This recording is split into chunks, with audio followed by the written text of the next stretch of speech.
سامعین کرام، آپ سن رہے ہیں ایک دلچسپ اردو جاسوسی کہانی جس کا نام ہے اسپاٹر۔ یہ سنائپر کا پارٹ 2 ہے اور آپ سن رہے ہیں اسپاٹر کی قسط نمبر 18۔ مجھے امید ہے آپ کو میری یہ کاوش پسند آ رہی ہوگی۔ آپ نے اگر ابھی تک میرا چینل کہانی گھر سبسکرائب نہیں کیا تو ابھی میرے چینل کو سبسکرائب کر کے بیل نوٹیفیکیشن آن کر لیجئے تاکہ آنے والی ہر نئی کہانی کی اطلاع بر وقت آپ تک پہنچ سکے۔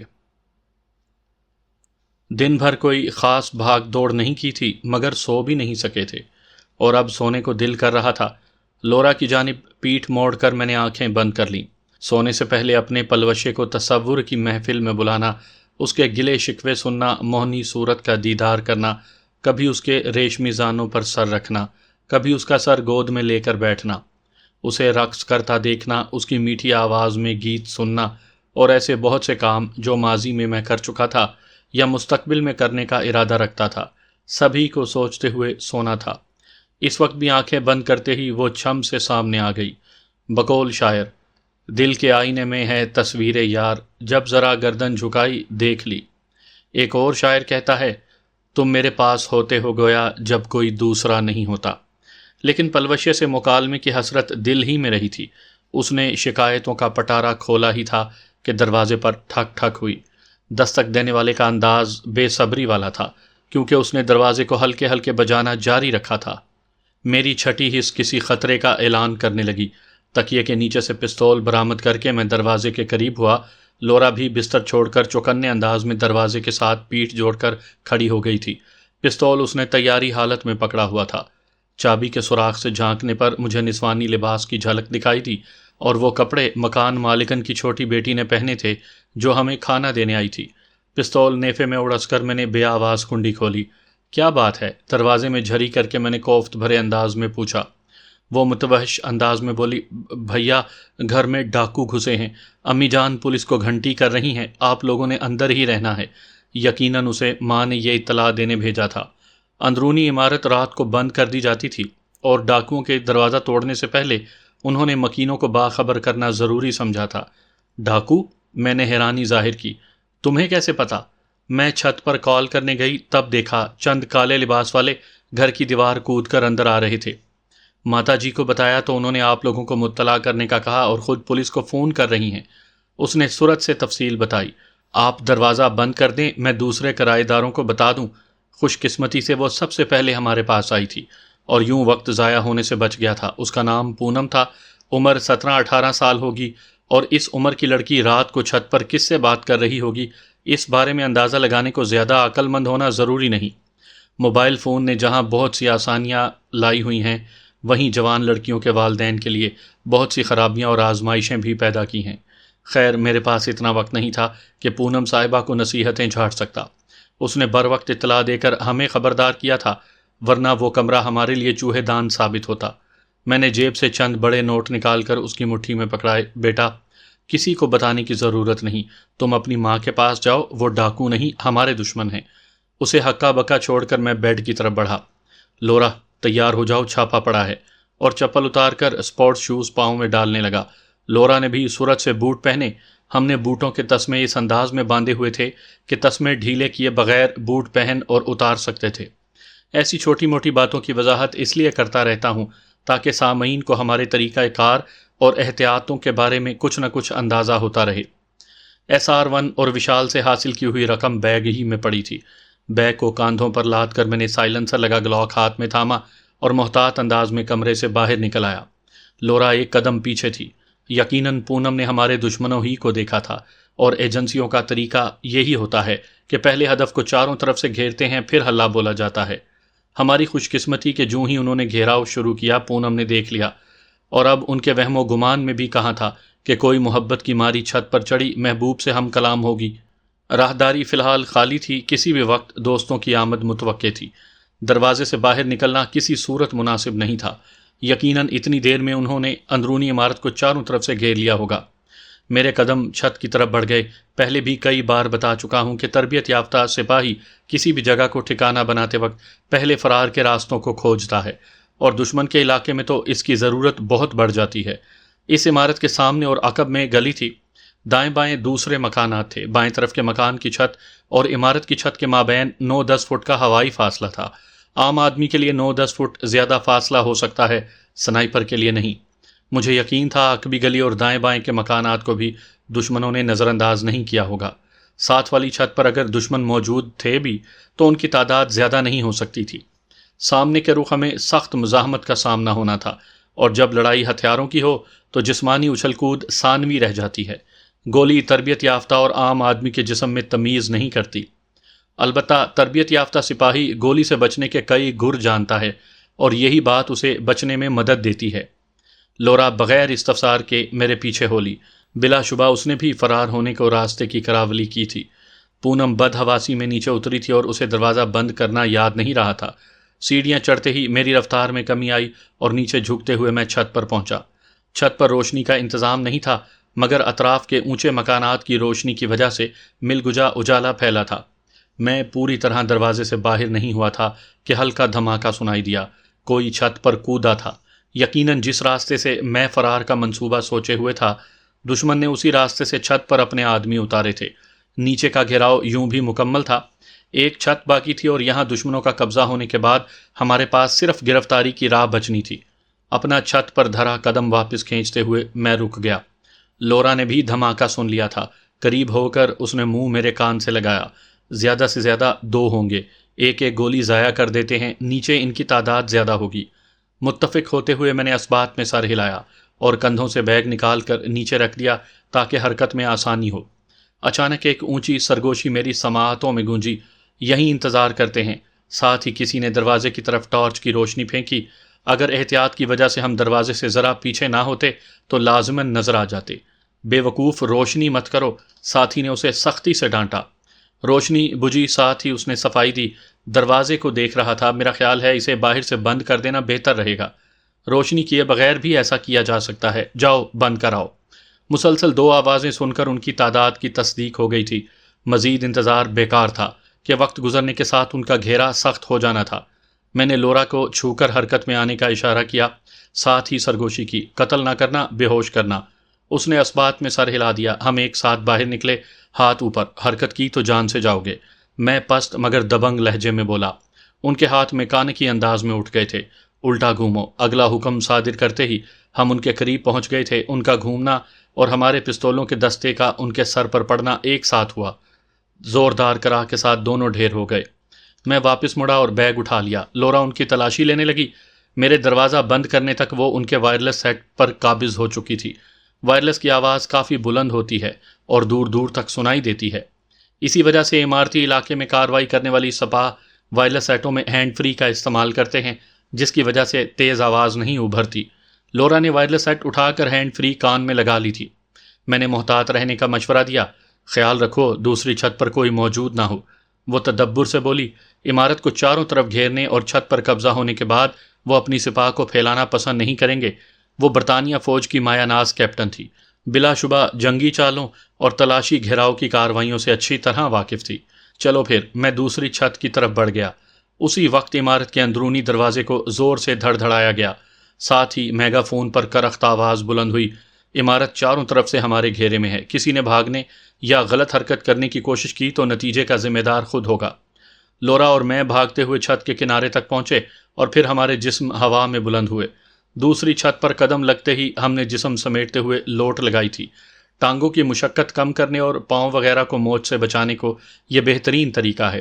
اونچائی سے چھلانگ لگاتے وقت یا چلتی گاڑی سے اترتے وقت بھی ایسا کرنا مفید رہتا ہے۔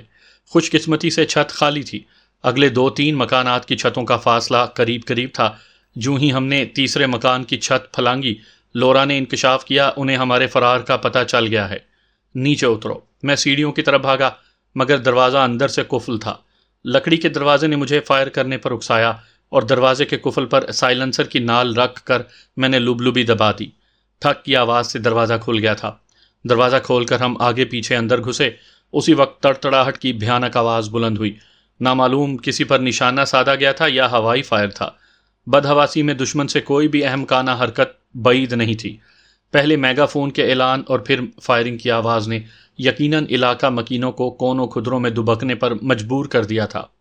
ایک جوان سال عورت نے ہمیں سیڑھیاں اترتے دیکھا اور چلاتی ہوئی کمرے میں گھس کر دروازہ بند کر دیا۔ اس وقت ایک اور کمرے سے ایک ادھیڑ عمر مرد پستول کے ساتھ برآمد ہوا۔ اندر چلے جاؤ، ہم تمہارے دشمن نہیں، میں نے چلا کر اسے واپس جانے کو کہا۔ وہ متذبذب انداز میں کھڑا رہا۔ ہم اسے نظر انداز کرتے ہوئے ڈرائنگ روم کے دروازے پر پہنچے اور قفل کھول کر باہر نکل گئے۔ وہاں سے نکلنے کو گاڑی کا حصول ضروری تھا اور گیراج میں ایک چھوڑ 2 گاڑیاں نظر آئیں۔ لورا گیراج کی طرف بڑھی جبکہ میرا رخ دروازے کی طرف ہو گیا۔ دروازے پر چوکیدار موجود تھا۔ ہمیں اندرونی عمارت سے برآمد ہوتا دیکھ کر وہ شش و پنج میں پڑ گیا تھا۔ میں نے سرعت سے اس کے قریب پہنچ کر اسے تردد سے نکال دیا تھا۔ کون ہو تم؟ اس کا جواب اسے کن پٹی پر لگنے والے گھونسے کی صورت ملا تھا۔ ہاتھ پاؤں ڈھیلے چھوڑتے ہوئے وہ لمبا ہو گیا تھا۔ اس کے ہاتھ میں ریپیٹر تھا، اسے آٹومیٹک 12 بور رائفل کہہ سکتے ہیں، جو میرے کسی کام کا نہیں تھا۔ اس کے بے ہوش جسم کو گھسیٹ کر ایک طرف ڈالا اور دروازہ کھول دیا۔ اتنی دیر میں لورا نسبتاً نئی کار کو گیراج سے باہر لے آئی تھی۔ میرے قریب آ کر اس نے بریک دبائی اور میں فوراً اس کے ساتھ بیٹھ گیا۔ اس نے گلی میں کار نکالی اور آگے بڑھ گئی۔ تڑتڑاہٹ کی تیز آواز نے ہمیں دشمن کی باخبری سے مطلع کر دیا تھا۔ دونوں گلیوں میں دشمن موجود تھے۔ پختہ و کشادہ گلی میں کم رفتار سے کار چلانا بے وقوفی تھی، اور لورا اتنی بھی احمق نہیں تھی۔ کالے رنگ کی 2 ڈبل کیبن اسے بھی تعقب کرتی نظر آ گئی تھی۔ 1-2 جگہ رفتار شکن یعنی سپیڈ بریکر سے واسطہ پڑا، مگر کار آہستہ کرنے کا وقت نہیں تھا۔ دونوں بار کوشش کے باوجود میں اپنا سر چھت سے ٹکرانے سے روک نہیں سکا تھا۔ سامنے سے ایک گاڑی کی روشنیاں چمکیں، وہ موڑ مڑ کر سیدھا ہوا تھا۔ لورا نے لمبا ہارن دیا اور عقب سے رائفل کی تڑتڑاہٹ ابھری۔ سامنے سے آنے والا گھبرا گیا تھا۔ بیچارے نے فوراً گاڑی روک دی تھی، حالانکہ گلی کشادہ تھی اور 2 کاروں کا کراس کرنا ناممکن نہیں تھا۔ میرے ذہن میں فوراً ایک تجویز آئی۔ تیز لہجے میں بولا، کار کو آڑا ترچھا کر کے روکو، دوسری کار میں بھاگیں گے۔ لورا کی سمجھ میں میری تجویز آ گئی تھی۔ اس نے کار کے قریب پہنچتے ہی اسٹیئرنگ کاٹ کر راستہ بند کیا اور ہم باہر نکل کر دوسری کار کی طرف بھاگے۔ اس میں 2 لڑکیاں بیٹھی تھیں۔ وضاحتوں کا وقت نہیں تھا۔ ان کے خوف سے چلاتے وجود ہم نے گھسیٹ کر باہر پھینکے۔ لورا نے ڈرائیونگ سیٹ سنبھال لی۔ میں نے پستول کی 2 گولیاں پہلے کار کی ٹائر میں جھونک دیں۔ زوردار دھماکوں سے لڑکیاں بیچاریاں زور زور سے چیخنے اور رونے لگی تھیں۔ کار سٹارٹ تھی۔ لورا نے ریورس گیئر لگا کر کار گلی کے موڑ تک الٹی چلائی اور موڑ میں اسٹیئرنگ کاٹ کر کار سیدھی کی اور آگے بڑھ گئی۔ اس دوران 2 بار تیز فائرنگ کی آواز گونجی تھی۔ دشمن کی گاڑیاں قریب پہنچ گئی تھی، مگر ہم نے اتنی تیزی سے کار روائی کی تھی کہ انہیں کچھ سمجھنے کا موقع ہی نہیں ملا تھا۔ گو کار کی رکاوٹ عارضی تھی، مگر جب تک وہ راستہ ہٹاتے ہمیں دور جانے کا موقع مل چکا ہوتا۔ وہ گلی دائیں مڑ کر ایک سڑک پر جا نکلی۔ سڑک پر چڑھتے ہی لورا نے رفتار میں اضافہ کر دیا۔ نئی سیڈان ہوا سے باتیں کرنے لگی۔ ہم اس کار میں لمبا سفر نہیں کر سکتے تھے۔ لڑکیوں سے کار کے متعلق ضروری معلومات لے کر متعلقہ پولیس تھانوں اور ناکوں تک پہنچانا اتنا مشکل اور بعید از قیاس نہیں تھا۔ تھوڑا سا آگے آتے ہی بازار کی تیز روشنیاں نظر آئیں۔ میں نے لورا کو بازار میں گھسنے کی ہدایت کی۔ وہ معترض ہوئی، بھیڑ زیادہ ہے، پھنس جائیں گے۔ میں نے وضاحت کی، کار یہیں چھوڑ کر ٹیکسی میں جائیں گے۔ اسبات میں سر ہلاتے ہوئے اس نے کار بازار کی جانب موڑ دی۔ گھڑی کی سوئیاں 11 کا ہنسا عبور کر چکی تھیں، مگر بھیڑ میں کوئی خاص کمی نہیں آئی تھی۔ ایک مناسب جگہ دیکھ کر میں نے اسے کار روکنے کو کہا اور ہم نیچے اتر گئے۔ ٹیکسی کی تلاش میں زیادہ تگ و دو نہیں کرنا پڑی تھی، مگر رات گئے کوئی ٹھکانہ ڈھونڈنا مشکل لگ رہا تھا۔ جب بندہ سرکار سے بھاگ رہا ہو تو ممبئی جیسا وسیع شہر بھی چھوٹا سا گاؤں لگتا ہے۔ ٹیکسی میں گھنٹہ بھر گھوم کر ہم ایک جگہ پر اتر گئے۔ پرانے ٹھکانے سے محفوظ فاصلے پر پہنچ چکے تھے۔ برقع اوڑھ لو۔ ٹیکسی کے آگے بڑھتے ہی میں لورا کو مخاطب ہوا۔ سمجھ میں نہیں آتا تمہارے ساتھ مسئلہ کیا ہے؟ برقع میرے ہاتھ سے لیتے ہوئے اس نے ناک بھون چڑھائی۔ میں اطمینان سے بولا، میرا سب سے بڑا مسئلہ تم ہو۔ مقامی مرد کے ساتھ ایک گوری کا ہونا ہماری پکی پہچان ہے۔ اگر برقع نہیں پہننا تو اپنا تھوبڑا تبدیل کرنا پڑے گا۔ وہ طنزیہ انداز میں بولی، مجھ سے زیادہ تم بھارت سرکار کو مطلوب ہو۔ غلط فہمی ہے تمہاری، شکلا کو تمہاری تلاش ہے۔ پاکستانی جاسوس تو ان کے پاس کوئی نہ کوئی موجود ہوگا ہی۔ وہ استہزائی انداز میں بولی، انڈیا بھر میں اکیلی خوبصورت میں ہی تو ہوں کہ اسے میری تلاش ہوگی۔ اسے تم سے نہیں SR1 سے مطلب ہے۔ تم 200-250 کروڑ کا چیک ہو، اتنی آسانی سے تو پیچھا نہیں چھوڑے گا۔ پیچھا تو میں اس کا نہیں چھوڑوں گی۔ قبر میں بھی چلا گیا تو بدلہ لینے پہنچ جاؤں گی۔ اس نے نقاب اوڑھا اور ہم نے ایک جانب قدم بڑھا دیے۔ نقاب اوڑھنا اسے میں نے سکھا دیا تھا۔ ایک گوری کو نقاب میں دیکھ کر کبھی کبھی دل چاہتا کہ زور زور سے ہنسوں۔ اپنے مفاد کے حصول کو انسان کو کیا کیا کرنا پڑتا ہے۔ سڑک پر بہت زیادہ بھیڑ نہیں تھی، کبھی کبھار ہی اکا دکا گاڑی گزرتی۔ میں نے اسے چھیڑا، اتنے خلوص اور دل جمعی سے تمہارا ساتھ دے رہا ہوں، بدلے میں مجھے کیا ملے گا؟ مانگو کیا چاہیے؟ وہ ایک دم سنجیدہ ہو گئی تھی۔ میں کھلکھلا کر ہنسا، مذاق کر رہا تھا یار۔ وہ ممنونیت سے بولی، ریجا یہ تو نہیں کہتی کہ آج تک جتنے آدمی مجھے ملے تم سب سے اچھے ہو، البتہ یہ کہہ سکتی ہوں کہ تم سے اچھا کوئی نہیں ملا۔ شاید میرے کان بج رہے ہیں، میں نے بے یقینی ظاہر کی۔ وہ میرا ہاتھ تھامتے ہوئے خجالت سے بولی، سوری، تمہیں برا بھلا کہا، تکلیف دی، حالانکہ وشال کے سامنے تمہارا ناٹک کرنا بالکل برحق تھا۔ پتہ نہیں کیوں غصہ آ گیا تھا۔ شاید بہت زیادہ اچھا آدمی جب جھوٹ موٹ بھی بد اخلاق بنتا ہے تو برداشت نہیں ہوتا۔ تم سے کوئی رشتہ واسطہ نہیں، نہ کوئی ایسا تعلق ہے کہ حق جتا سکوں، نہ تم میرے احسان مند ہو، اس کے باوجود نہ جانے کیوں تم پر بہت زیادہ اعتبار کرنے کو جی چاہتا ہے، اور تمہاری توجہ جائز حق سمجھتی ہوں۔ کچھ زیادہ نہیں ہو گیا؟ جتنا تم نے ساتھ دیا اس لحاظ سے تو بہت کم اظہار کیا ہے۔ میں شرماتے ہوئے بولا، بس کرو یار، اب رلاؤ گی کیا؟ اس نے کھلکھلاتے ہوئے موضوع تبدیل کیا، سمجھ میں نہیں آ رہا انہوں نے ہمیں ڈھونڈا کیسے؟ میں نے اندازہ ظاہر کیا، ہمیں وشال کی کار چھوڑنے میں جلدی کرنی چاہیے تھی۔ لورا متفق ہوئی، شاید کار سے نکلتے وقت کسی کی نظر پڑی اور ہمارے تعاقب میں چل پڑا۔ قسمت اچھی تھی جو بر وقت اطلاع مل گئی۔ لورا مستفسر ہوئی، اس لڑکی کو کیسے پتہ چلا؟ میں نے وجہ بیان کی، کہنے لگی، آپ مشرقی لوگ ناحق محبت کو برا سمجھتے ہو، دیکھ لو اس کی محبت نے ہمیں بچا لیا۔ میں ترکی با ترکی بولا، اور اپنی سرکار کا کتنا نقصان کیا کہ 2 مجرموں کو فرار کی راہ مل گئی۔ وہ ہنس کر خاموش ہو گئی۔ ہم 2-3 فرلانگ سڑک ہی پر چلتے رہے اور پھر ایک مناسب جگہ دیکھ کر سڑک کو چھوڑ دیا۔ عجیب سا محلہ تھا، رات گئے بھی اکثر گھروں میں روشنی نظر آ رہی تھی۔ گلی میں بھی تھوڑے تھوڑے فاصلے پر کراہت آمیز چہرے نظر آئے۔ چند ادھیڑ عمر جوان خواتین بھی سرخی پاؤڈروں کے ساتھ دکھائی دی، یوں لگ رہا تھا کہ کسی کی منتظر ہوں۔ 1-2 عورت سے آئیے نا بابو سن کر مجھے ماتھے پر پسینہ آ گیا۔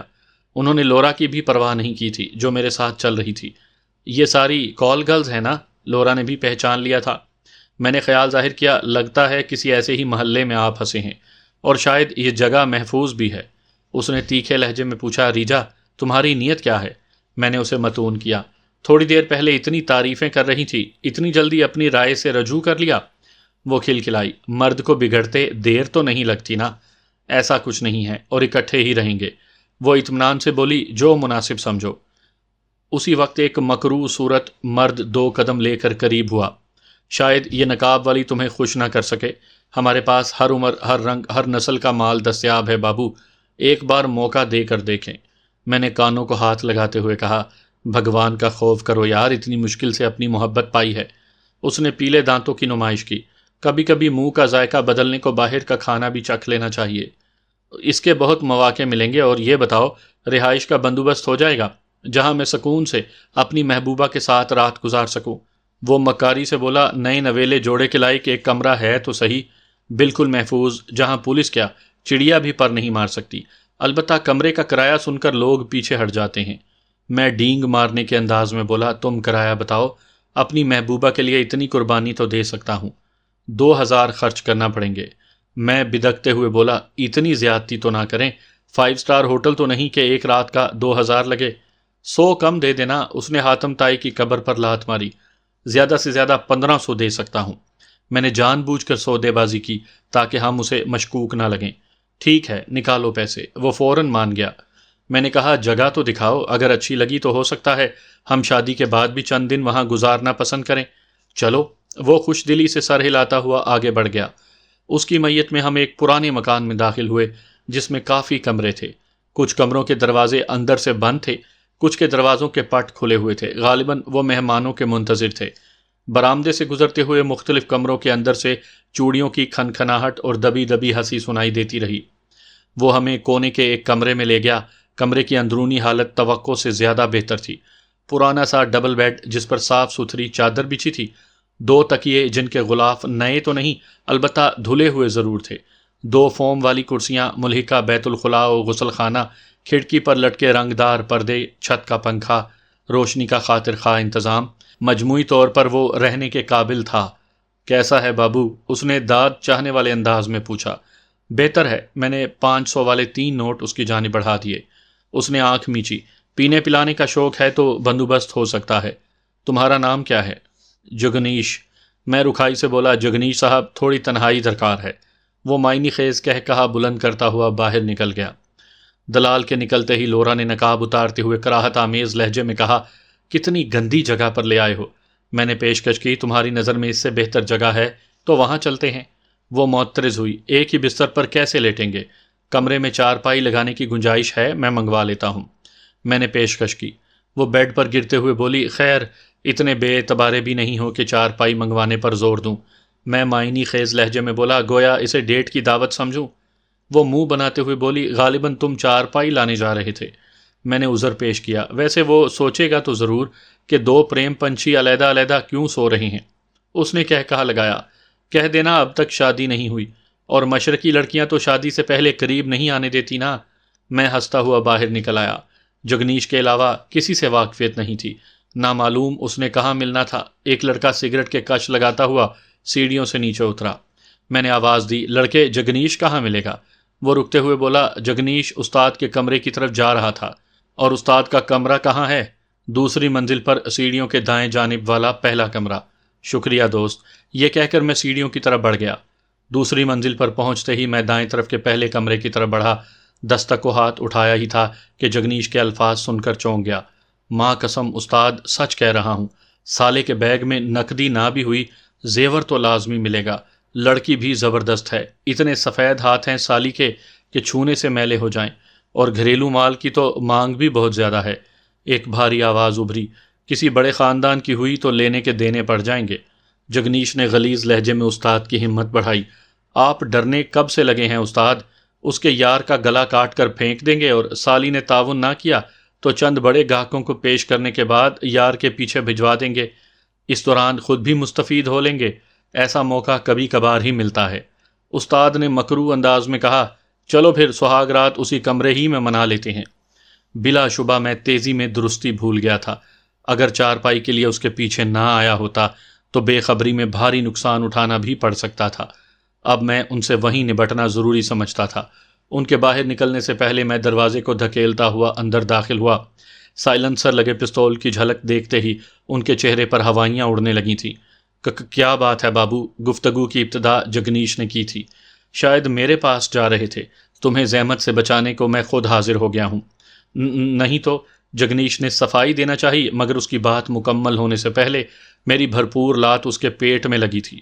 وہ اچھل کر لکڑی کی کرسی پر گرا اور اسے توڑتا ہوا فرش پر ڈھیر ہو گیا۔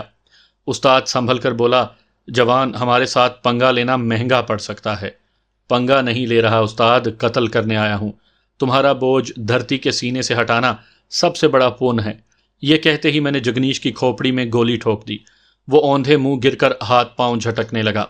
استاد نے دہشت زدہ لہجے میں کچھ کہنا چاہا، تم بحث کا وقت نہیں۔ میں نے اگلی گولی اس کے سر میں اتار کر اسے جگنیش کے پاس بھیج دیا۔ ایسے غلیظ کردار معافی کے قابل نہیں ہوتے۔ نہ جانے حوا کی کتنی بیٹیوں کو نشان عبرت بنا چکے تھے، کتنے بے گناہوں سے جینے کا حق چھین چکے تھے۔ تبھی تو اللہ پاک نے ان کی ڈھیلی رسی کھینچنے کو مجھے وہاں بھیجا تھا۔ بلا شبہ قانون ہاتھ میں لینا یا لوگوں کی زندگی موت کے فیصلے کرنے کا اختیار میرے پاس نہیں تھا، نہ مجھے ایسا شوق ہے۔ مگر دوران مشن ایسے کسی بھی کردار سے واسطہ پڑنے پر خود پر قابو پانا مشکل ہو جاتا تھا۔ پاکستان ہو یا انڈیا، قانون بالکل بے بس اور لاچار ہے۔ پولیس کی اکثریت رشوت خور، بھتہ خور اور امراء کے گھر کی باندی ہے۔ آٹے میں نمک کے برابر جو ایماندار ہیں ان بیچاروں کو سسٹم چلنے نہیں دیتا، اور وہ خاموش تماشائی بننے کے علاوہ کچھ نہیں کر سکتے۔ آئے روز قانون شکنی کی داستانیں، مظلوموں پر تشدد کے واقعات، صنف نازک سے زیادتی و عصمت دری کے لرزہ خیز حادثے، قتل و غارت، ڈکیتیاں اور معاشرے میں پھیلی ناانصافی سے ہر انسان کا دل و دماغ اتنا متاثر ہوا ہے کہ بس چلنے پر مجرم کو کیفر کردار تک پہنچانا نیکی خیال کیا جاتا ہے، اور یقیناً میرا شمار بھی نچلے طبقے سے ہے۔ میں کیسے نیکی سے محروم رہتا؟ پہلے سوچا ان کی لاشوں کو بیڈ کے نیچے چھپا کر وہیں رات گزاری جائے، مگر پھر خیال آیا ایسا کرنا نقصان دہ ہو سکتا تھا۔ نامعلوم ان خبیثوں کی رات کی مصروفیات کیا ہوتی ہوں گی۔ اگر ان کی ڈھونڈیاں پڑ جاتی تو مسئلہ کھڑا ہو سکتا تھا۔ کم از کم ایک گواہ ایسا موجود تھا جسے میرے وہاں آنے کی بابت پتہ تھا۔ ان کی لاشیں چھپانے کا وقت نہیں تھا۔ کمرے سے نکل کر میں نے دروازہ باہر سے بند کیا اور نیچے اتر گیا۔ لورا آنکھیں بند کیے آرام سے لیٹی تھی۔ جلدی کرو، جانا ہے۔ اندر داخل ہوتے ہی میں نے اعلان کیا۔ وہ اچھل کر بیٹھی۔ خیر تو ہے؟ فی الحال تو خیر ہے، مگر جوں ہی لاشیں ملیں ہم مشکل میں پھنس جائیں گے۔ کن کی لاشیں؟ پاؤں میں جوتے ڈالتے ہوئے اس نے حیرانی ظاہر کی۔ بیگ کندھوں میں ڈالتے ہوئے میں مزاحیہ لہجے میں بولا، جو میرے قتل اور تم پر قبضے کا منصوبہ بنائے ہوئے تھے۔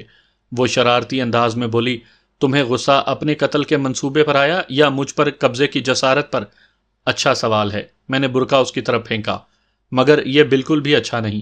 منہ بسورتے ہوئے وہ برقع ڈالنے لگی۔ 2-3 منٹوں کے اندر ہم تیار ہو کر باہر آ گئے۔ عمارت کے احاطے میں چند افراد نظر آئے، مگر ہم سے کسی نے تعارض نہیں کیا تھا۔ عمارت سے نکل کر ہم تیز قدموں سے چلتے ہوئے محلے سے باہر آ گئے۔ جلد ہی خالی ٹیکسی مل گئی تھی۔ محلے سے چند کلومیٹر دور آ کر ہم نے ٹیکسی والے کو فارغ کر دیا۔ میرے ساتھ قدم ملاتے ہوئے وہ مستفسر ہوئی، اب بتاؤ کیا ہوا تھا؟ میں نے تفصیلاً سب کچھ دہرا دیا۔ وہ طعنہ زن ہوئی، پہلے تو میں وہاں جانے ہی سے منع کر رہی تھی۔ میں نے صفائی دی، کیا پتا تھا ایسے خبیثوں سے واسطہ پڑے گا۔ مجھے نیند آ رہی ہے۔ منہ بسورتے ہوئے اس نے موضوع تبدیل کیا، کوئی ٹھکانہ مل نہیں رہا اور اتنی ہمت مجھ میں نہیں کہ تمہارا سر گود میں رکھ کر سڑک پر بیٹھ جاؤں۔ اس نے شرارتی انداز میں طنز کیا، ہر کسی کے سامنے بیوی بنانے پر تلے رہتے ہو اور گود میں نہیں سلا سکتے؟ میں نے کہا لگایا، تم بیوی کے حقوق کی بجا آوری والی بنو، گود میں سلانا مشکل نہیں۔ میری پیٹھ پر گھونسا رسید کرتے ہوئے وہ کھسیاتے ہوئے بولی، بکواس کا کوئی موقع ہاتھ سے جانے نہ دینا۔ میں نے مشورہ دیا، کسی گھر کی چھت پر چڑھ کر سوتے ہیں، باقی صبح دیکھا جائے گا۔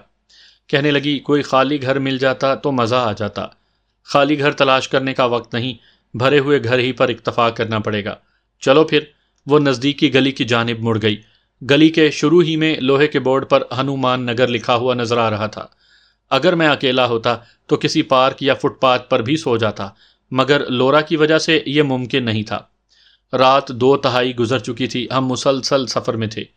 گو سنائپر جسمانی لحاظ سے مضبوط ہوتے ہیں، تکالیف اور سختیاں جھیلنے میں عام لوگوں سے بہت بہتر ہوتے ہیں، لیکن ہوتے تو گوشت پوست کے انسان ہی ہیں نا، اور تھکاوٹ، بے آرامی، بھاگ دوڑ انسان کی صلاحیتوں پر اثر انداز ہوتی ہیں۔ تازہ دم ہونے کو بھرپور نیند کی ضرورت ہوتی ہے، اور اس وقت ہمیں بھی نیند چاہیے تھی۔ گلیوں میں لوگوں کی آمد و رفت ختم ہو گئی تھی، البتہ 1-2 گھروں کے باہر چوکیدار بیٹھے نظر آئے۔ 1-2 گلیاں مڑنے کے بعد ایک مکان ہمیں مناسب لگا۔ گلی میں بھی کوئی نظر نہیں آیا، صرف کتے کا خوف تھا کہ گھر میں کتے کی موجودگی ہمارا بھانڈا پھوڑ دیتی، مگر خطرہ مول لینا ضروری تھا۔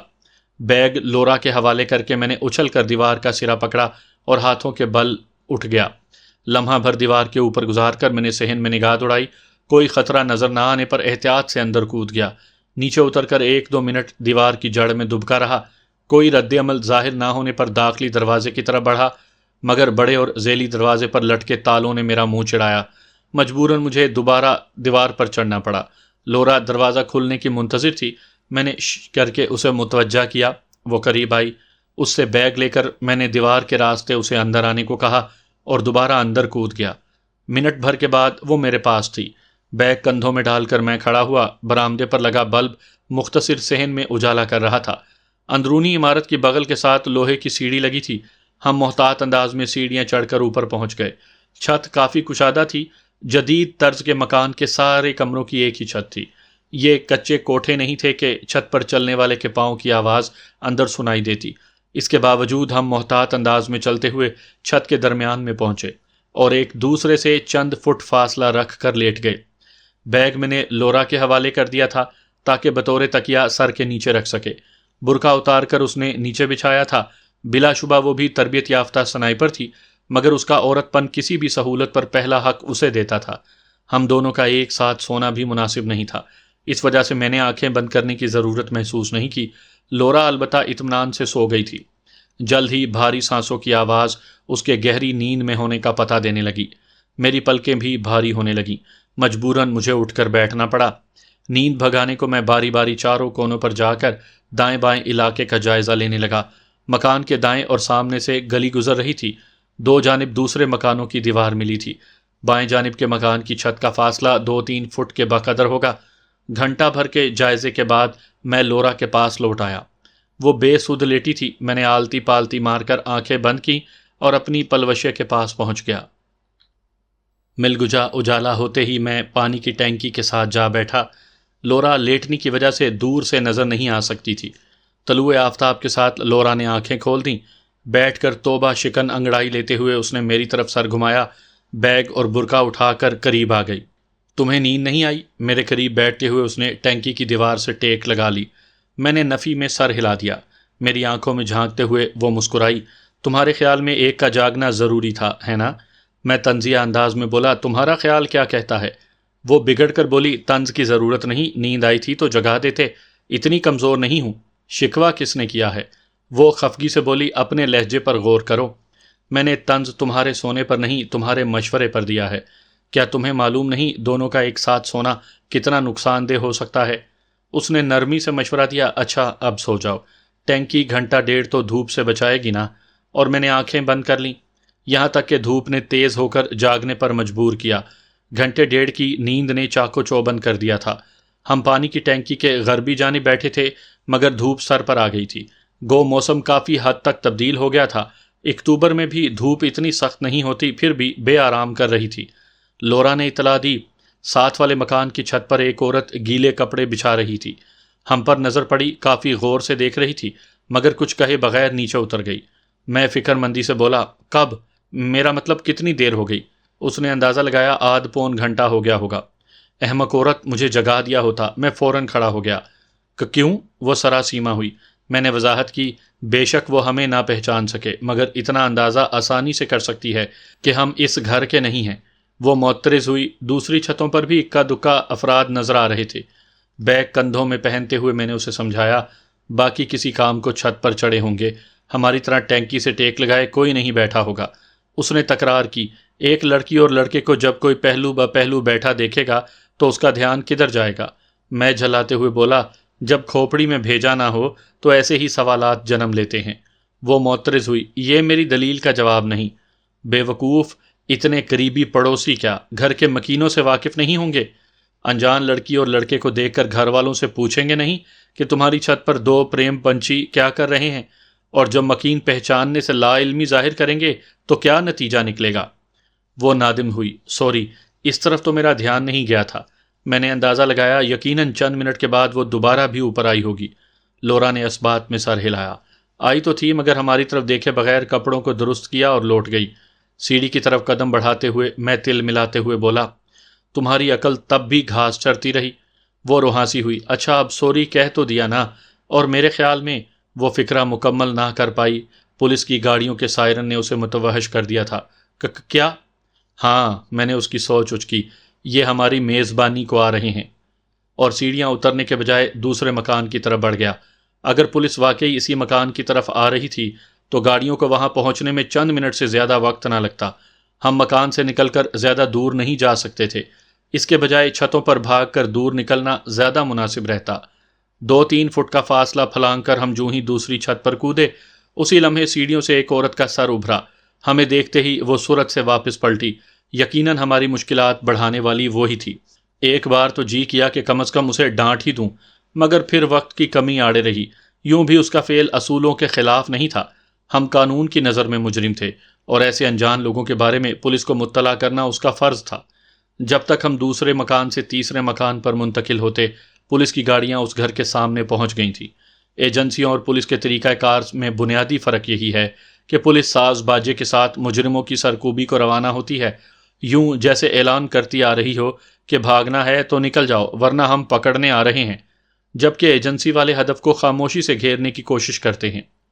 مجھے لگ رہا تھا ہماری اچھی خاصی ورزش ہونے والی ہے۔ SR-1 کا وزن تقریباً 8.5 کلو گرام تھا، اس کا ایمونیشن، سنائپنگ کا دوسرا سامان، 20 لاکھ کی رقم، یہ سب مل کر 11-12 کلو گرام کے بقدر بن رہا تھا، اور یہ وزن تیز رفتاری سے حرکت کرنے میں رکاوٹ ڈال رہا تھا۔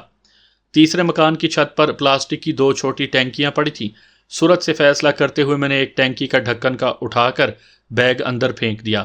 SR-1 کا اپنا بیگ پن روک یعنی واٹر پروف تھا، اور پہلے بھی ذکر کر چکا ہوں کہ پانی ہتھیار کو نقصان نہیں پہنچاتا۔ رقم بھی مومی لفافے میں تھی، اور پھر پلاسٹک کا مضبوط بیگ بھی پانی کے خلاف بہترین ڈھال تھا، اور ہنومان نگر کا وہ مکان تلاش کرنا بالکل آسان تھا یہ عوامل میرے فیصلہ کرنے کو آسان بنا گئے تھے۔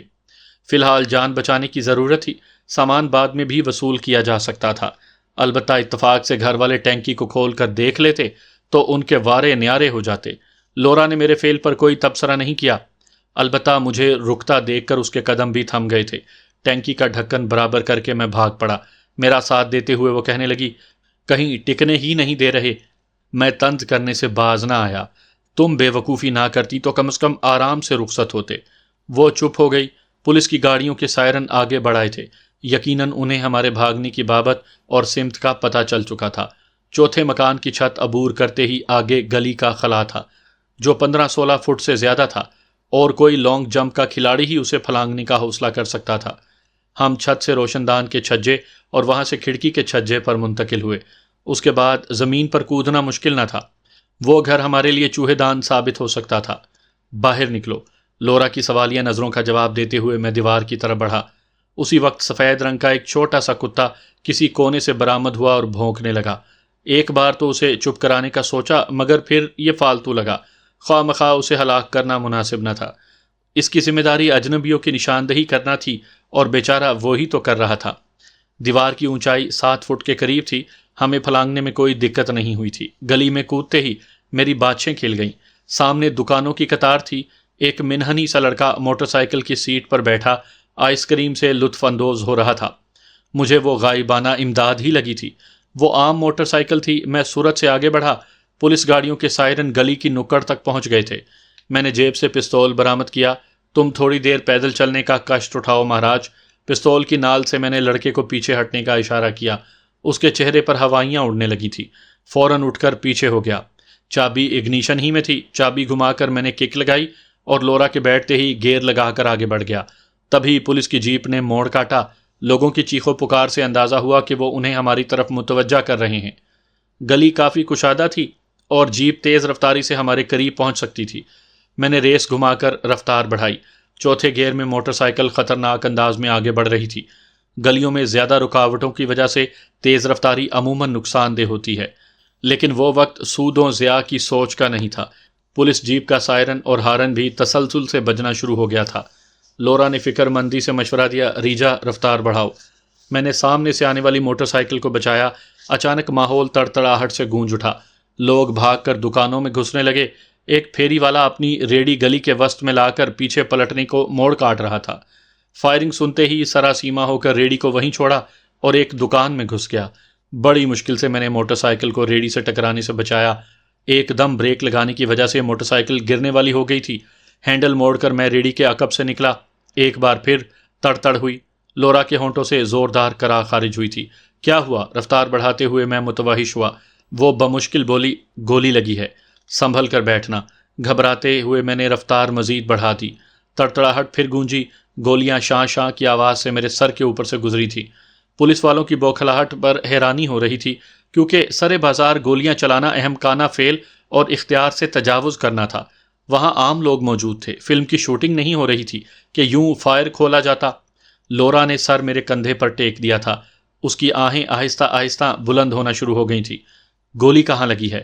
بغلی گلی میں موٹر سائیکل موڑتے ہوئے میں نے دھڑکتے دل سے پوچھا۔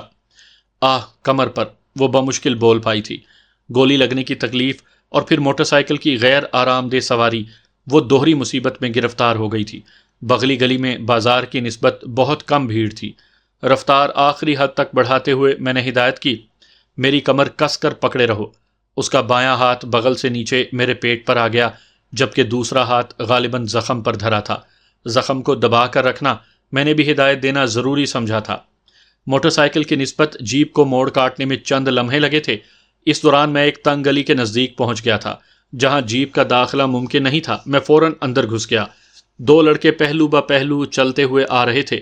مجھے طوفانی رفتار سے آگے بڑھتا دیکھ کر وہ دیوار سے لگ گئے۔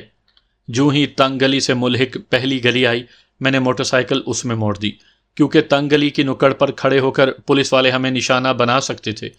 اس گلی میں تھوڑا آگے بڑھتے ہی ایک نوجوان لڑکی لڑکے کے ہاتھوں میں ہاتھ ڈالے مٹکتے ہوئے آتی دکھائی دی۔ اس کے گلے میں سرخ رنگ کا دوپٹہ مفلر کی طرح جھول رہا تھا، اور یقیناً اس کی گردن سے زیادہ لورا کے زخم کو اس دوپٹے کی ضرورت تھی۔ موٹر سائیکل روکتے ہوئے میں نے اسٹینڈ پر لگایا۔ میرا سہارا ہٹتے ہی لورا نے سیٹ پر ہاتھ ٹیک دیے تھے۔ گولی اس کے دائیں پہلو میں لگی تھی۔ اس کا دایاں پہلو کولے اور دائیں ٹانگ خون سے لال ہو گئے تھے۔ خون مسلسل نیچے ٹپک رہا تھا۔ معذرت بہن، مگر آپ کا دوپٹہ مجھے چاہیے ہوگا۔ میں بغیر کسی تمہید کے لڑکی کو مخاطب ہوا۔ وہ ششدر رہ گئی تھی۔ لڑکے نے غیرت کا مظاہرہ کرنا چاہا۔ اوئے تم، بحث کا وقت نہیں ہے دوست۔ میں نے نیفے سے پستول برآمد کیا۔ بھائی یہ لیں۔ لڑکی نے فوراً فیشنی دوپٹہ میری طرف بڑھا دیا۔ دوبارہ معذرت چاہتا ہوں مگر میری ساتھی زخمی ہے۔ میں نے صفائی دینا ضروری سمجھا کہ بعد میں بیچارے کڑ کڑ کر اپنا آدھا خون جلا لیتے۔ کوئی بات نہیں دوست۔ لڑکے نے بھی فراخ دلی کا مظاہرہ کیا کہ ہتھیار مخالف کے غصے پر ٹھنڈے پانی سے زیادہ اثر انداز ہوتا ہے۔ میں اس کی بات سننے رکا نہیں تھا۔ پستول نیفے میں اڑستے ہوئے میں لورا کے قریب ہوا۔ اپنی قمیض کا دامن سامنے سے پھاڑ کر میں نے تہہ کر کے گدی بنائی اور لورا کے زخم پر رکھ کر اوپر سے دوپٹہ کس کر باندھ دیا۔ خون روکنا نہایت ضروری تھا۔ زخم کاری تھا یا نہیں، زیادہ خون بہہ جانا اسے ناکارہ کر سکتا تھا۔ وہ ہونٹ بھینچے درد بھری سسکیاں لے رہی تھی۔ درد کی شدت سے اس کی آنکھیں بند ہو گئی تھیں۔ بھائی، قریب ہی ایک کلینک ہے۔ نوجوان جوڑا ہمارے قریب رک گیا تھا۔ یہ مشورہ لڑکی نے دیا۔ یقیناً اپنے دوپٹے کا صحیح مصرف دیکھ کر اس کے دل پر سے غبار دھل گیا تھا۔ میں نے سیٹ سنبھالتے ہوئے کہا، شکریہ بہن۔ ان سے کلینک کا پتہ دریافت کرنے کی زحمت نہ کی کہ کلینک میں جانا اپنی گردن پھندے میں دینے کے مترادف تھا۔ لورا نے میرے کندھوں پر سر ٹیک کر میرے پیٹ پر ہاتھ باندھ لیے تھے۔ اب اس کی سسکیاں کراہوں میں تبدیل ہو گئی تھیں۔ سنائپر ہونے کے باوجود وہ صنف نازک ہی تھی۔ خون بہنے سے اس کا جسم نکاہت کا شکار ہو گیا تھا۔ اوپر سے درد و تکلیف اور پھر موٹر سائیکل کی بے آرام سواری۔ ریجا مجھے چھوڑ کر چلے کیوں نہیں جاتے؟ نہ جانے مشورہ دے رہی تھی یا اس میں مزید موٹر سائیکل پر بیٹھنے کی ہمت نہیں رہی تھی۔ میں جواب دیے بغیر آگے بڑھتا گیا۔ وہ علاقہ میرے لیے بالکل انجان تھا۔ گلیاں طلسمی عمارت کی بھول بھلیاں لگ رہی تھی۔ سمجھ میں کچھ نہیں آ رہا تھا کہ کیا کروں اور کہاں جاؤں۔ ایک بار خود کو پولیس کے حوالے کرنے کا بھی سوچا مگر پھر حوصلہ نہ ہوا۔ اب میں جاسوس سے بڑھ کر قاتل تھا۔ گو جنہیں قتل کیا تھا وہ اسی قابل تھے کہ انہوں نے مجھے بڑی بے دردی سے تشدد کا نشانہ بنایا تھا۔ لیکن انڈیا کا قانون مجھے ایسی اجازت نہیں دیتا تھا۔ لورا کو وہیں چھوڑ دینا بھی مسئلے کا ایک حل تھا۔ بلا شبہ لورا نہ تو میرے لیے ضروری تھی اور نہ اس سے کوئی جذباتی وابستگی تھی، مگر میری غیرت یہ گوارا نہیں کر سکتی تھی کہ زخمی ساتھی کو چھوڑ کر اپنی جان بچانے بھاگ جاؤں۔ شاید یوں جان بچ جاتی مگر ضمیر کی عدالت ہمیشہ کے پچھتاوے میرا مقدر کر دیتی۔ گاہے گاہے سماعتوں میں پولیس کی گاڑیوں کے سائرن بھی گونجنے لگتے۔ انہوں نے پورے علاقے کو گھیر لیا تھا اور یقیناً ہمیں گرفتار یا ختم کیے بغیر ٹلنے والے نہیں تھے۔ کسی بھی ملک کے حساس ادارے اور پولیس وغیرہ غیر ملکی دشمنوں کے لیے ایسے ہی باولے اور متشدد ہوتے ہیں۔ ہر ایک کی ترجیحات، فوائد اور نقصان اپنے اپنے ہوتے ہیں۔ یقیناً کسی انڈین جاسوس کو پاکستان میں دیکھ کر میری بھی یہی حالت ہونا تھی۔ میری کوشش تھی کہ موٹر سائیکل تنگ گلیوں میں بھگائے رکھوں، لیکن وہاں اتنی زیادہ تنگ گلیاں نہیں تھیں کہ ایک کے بعد ایک ایسی گلی ملتی رہتی۔ لورا کی برداشت بھی اختتام پذیر تھی۔ اس میں درد سہنے اور موٹر سائیکل پر مزید جمے رہنے کا حوصلہ مفقود ہو چکا تھا۔ وہ لجاجت اور درد بھری آواز میں رکنے کی منت کر رہی تھی۔ یہ شکر تھا کہ اس نے موٹر سائیکل سے چھلانگ لگانے کی کوشش نہیں کی۔ شاید درد کی شدت اسے ایسا کرنے سے روک رہی تھی۔ میں تنگ گلی سے کشادہ گلی میں نکلا، تبھی ایک مکان سے سفید کار نکل کر مخالف سمت کو بڑھ گئی۔ تھوڑے ہی فاصلے پر گولیوں کی تڑتڑاہٹ ابھری۔ نہ جانے کسے نشانہ بنایا گیا تھا۔ لورا نکاہت اور بے چارگی سے بولی، ریجا میں گر جاؤں گی، مجھے کہیں اتار کر تم بھاگ جاؤ۔ مجھ پر اس کی حالت مخفی نہیں تھی۔ وہ مزید موٹر سائیکل پر نہیں بیٹھ سکتی تھی۔ خطرہ مول لیتے ہوئے میں نے موٹر سائیکل اس مکان کی طرف موڑ دی جہاں سے کار نکلی تھی۔ چوکیدار دروازہ بند کر چکا تھا۔ دروازے کے سامنے پہنچ کر میں نے ہلکا سا ہارن دیا۔ ذیلی دروازہ کھول کر چوکیدار نے باہر جھانکا۔ جی کس کو ملنا ہے؟ وہ باہر نکل آیا تھا۔ ذیلی دروازہ اتنا چوڑا ضرور تھا کہ موٹر سائیکل اندر چلی جاتی۔ جواب دیے بغیر میں نے موٹر سائیکل آگے بڑھائی۔ اوئے کیا بدتمیزی ہے! موٹر سائیکل کی ٹکر سے بچنے کو وہ ایک جانب ہوا اور میں دروازے سے اندر ہو گیا۔ چوکیدار گالی بکتے ہوئے ہمارے پیچھے اندر آیا۔ تبھی میں موٹر سائیکل کو سٹینڈ پر کھڑا کر کے نیچے اتر آیا تھا۔ سائلنسر لگے گلاک کی بھیانک شکل دیکھتے ہی وہ ٹھٹک کر رکا، مگر آنکھوں میں خوف کے بجائے حیرانی ابھری تھی۔ کافی مضبوط اعصاب کا لگتا تھا، ورنہ عموماً ایسے ملازم ہتھیار دیکھتے ہی خوف زدہ ہو جاتے ہیں۔ کیا چاہتے ہو؟ اس کی نظریں سنہری بالوں والی لورا پر گڑ گئیں۔ پہلے دروازہ بند کرو۔ اس کے اطمینان بھرے انداز نے مجھے مایوس کیا تھا۔ قدم پیچھے لے کر اس نے ذیلی دروازہ بند کر دیا۔ اب بتاؤ۔ اس بار لہجے میں اعتماد زیادہ تھا۔ میں نے پوچھا گھر میں کون کون ہے؟ وہ اطمینان سے بولا تمہیں اس سے مطلب نہیں ہونا چاہیے، اپنا مسئلہ بتاؤ۔ اسی وقت گلی میں پولیس کی گاڑی سائرن بجاتے ہوئے گزر گئی تھی۔ ڈر نہیں لگتا میں تمہیں نقصان پہنچاؤں گا؟ میں نے حیرانی ظاہر کی۔ لورا کراہتے ہوئے موٹر سائیکل سے اتر کر پختہ فرش پر بیٹھ گئی تھی۔ اس کی حالت کافی ناگفتہ لگ رہی تھی۔ اس نے نفی میں سر ہلایا۔ تم اچکے یا ڈکیت نہیں لگتے، نہ یہ ڈاکے ڈالنے کا وقت ہے۔ تمہاری دوست زخمی ہے، مجرم ہو اور یقیناً پولیس سے بھاگتے پھر رہے ہو۔ تبھی وقفے وقفے سے پولیس کے گاڑیوں کے سائرن اور فائرنگ کی آواز بلند ہو رہی ہے۔ میں پستول جھکاتے ہوئے بولا مجرم ہیں یا نہیں؟ مظلوم ضرور ہیں اور ہمیں مدد چاہیے۔